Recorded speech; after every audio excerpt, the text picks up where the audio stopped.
Hey, it's your girl, Raw Truth and Uncut. I'm coming to you today. I just want to speak to someone for a minute. I want to talk about old relationships, relationships where you and your counterpart exchange gifts or things of that nature. Let me just say to you and all the pictures and old memories that you have, for some reason, the spell in my spirit, and I just want to be obedient to the Spirit of God because I know that this is God leading me. Anytime that we're connected to a wrong person, sometimes we can hold on to things, old memories of past relationships that, talking about a boyfriend and girlfriend right now.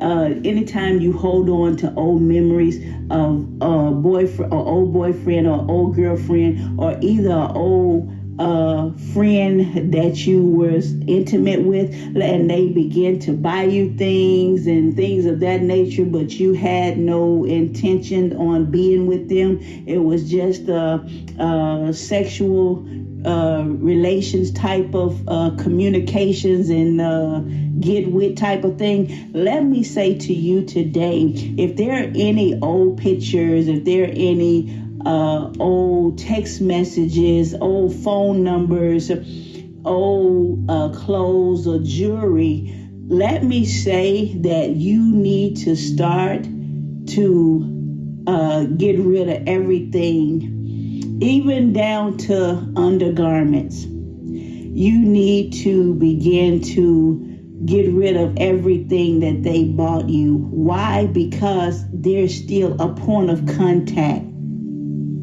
not just within you, but still around you.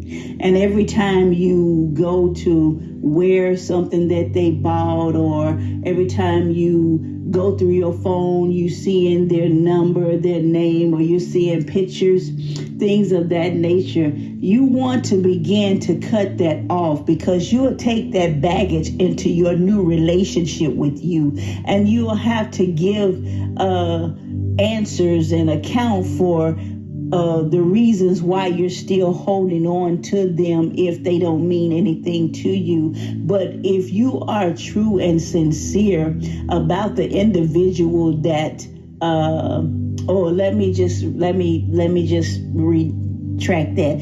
If you are serious about God giving you a God-ordained spouse, you will begin to move by any means necessary. You will begin to get rid of all things that any woman ever bought you. That it may be a sentimental value. You must detach from it. You must begin to, give it away and part ways with it, because you don't want that new drama, or you don't want the memories to jet lag over into your new relationship that God has for you. You want to get rid of jewelry. You want to get rid of undergarments, shoes, clothes, because eventually you will begin to have thoughts of what y'all used to do together. The enemy will use that to his advantage, is just to sum it all up, just to put it in a nutshell. The enemy will use that to his advantage, and you will mess up, and you will begin to call that person by the other person's name, that you will end up saying something that you should not say. Why? Because you still holding on to old memories, such as pictures, even if they're still on your social media accounts. You want to get rid of all of that. You don't want to keep it around. You want to dismantle everything that the enemy will use against you to come and enter. He only needs just a seep hole, and he in there. So you don't want to give him what am I looking for? You don't want to give him no legal right to your new marriage. You don't want to give him no legal right to enter through no doors of your new. You want to begin to, dismantle everything of the old. And sometimes, we feel like, oh, that ain't nothing. Yeah, it is. It is something. Everything, I'm going to share this and I'm going to wrap this up. Everything that a man ever bought me, it became too little, or I either lost it, or I broke it was broken, as far as jewelry wise, or stopped working, couldn't be repaired, or something to that nature. Something happened to it. I wasn't able to keep it. And so as I began to grow in God, I began to see, how, things began to vanish. Anything that the enemy ever gave me, God allowed it to be demolished. Because old things pass away and all things become new. And that can work two ways, not just when you giving your life over to the Lord. It can mean when you're entering into new relationships and things of that nature. You want to begin, because you can be, let me say this, you could be just in just a family setting, and somebody just come up and bring up a past relationship. Oh, you remember that time you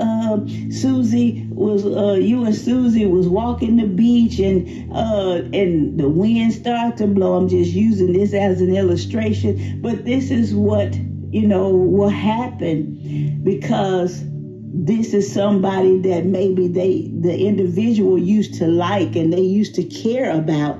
So they'll bring up to disrespect. So we have to begin to know how to decipher the good from the evil and the bad from the good.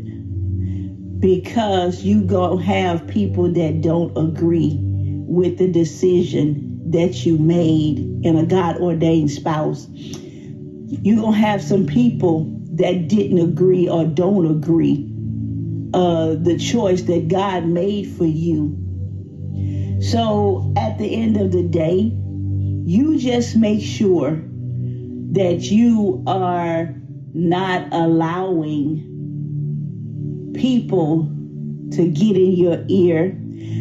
And I don't know how I ended up here when I was talking about getting rid of old memories from past relationships, but this is some things that's going to occur, but you got to know how to put it in its respectful place in love. You got to know how to put it in its respectful place without offense. You got to know how to handle the situation, not allowing your God-ordained spouse to be walked up on or disrespected by anything or anybody, because those type of tactics are going to come.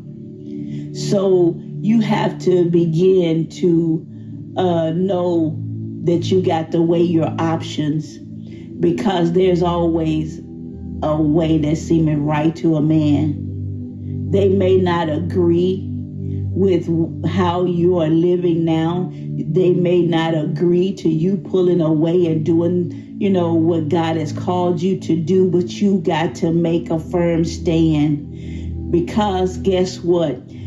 During the time and the opportunity that they had you, no one saw fit to push you. No one saw fit to help you. No one saw fit to motivate you. No one saw fit to begin to direct you or give you the words that you need.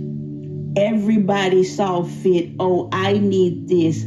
Oh, I need that. Oh, can you do this? Oh, can you do that?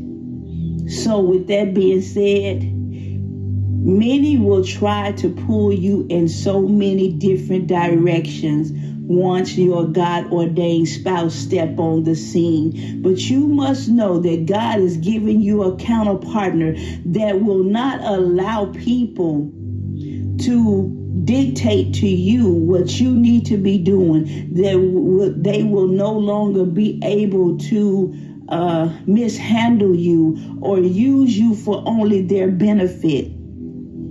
So with that being said, begin to make your election sure. Begin to know what you really want. Begin to know that now is the time for a change for you.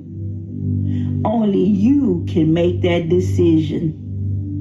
And sometimes, we don't want to change our number because we done had it for so long, or this place got it and needed, and that place got it and needed. One thing about it, and two things for certain, you can always give your number to those important people, such as, the bank, such as, different entities that have your number. There's no excuse. If you really mean for God to bless you with the right God-ordained spouse and you're not choosing on your own, you allowing the will of God to be done in your life, let me tell you on today, you have to really begin to rethink that thing, because sometimes people don't want to give up the I for us. And it's time for us to give up the I for us if we really want what God has for us. Those destiny partners, those purpose partners, those potential partners that He has for us. Marriage is ministry. We're not just getting married for pleasures of life. Yeah, that will come. That will be added unto us.